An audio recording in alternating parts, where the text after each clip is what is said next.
আসসালামু আলাইকুম। আজকে আমার সাথে আছে ভাইরাল ফুটবলার ঈশিতা আপু। তো আপনারা জানেন যে আমাদের ঈদ সালামির একটা ব্যবস্থা ছিল। তো এটা আজকে আমাদের লাস্ট ঈদ সালামি যাচ্ছে, আর তখন আপু আসছে আমার দোকানে একটা অ্যাপেলের চার্জার কেনার জন্য। তো আপুকে দিয়ে আমি একটা ঈদ সালামির টোকেন উঠাই, যেটাকে আপুকে আমি ঈদ সালামি দেবো। আপু একটা টোকেন উঠান আপনি।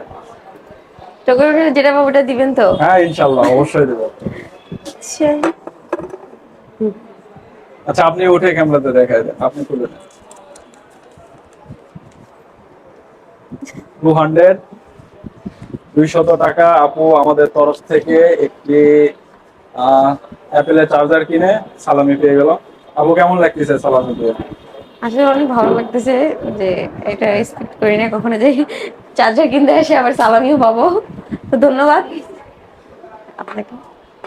ঠিক আছে, ধন্যবাদ সবাইকে। আল্লাহ হাফেজ।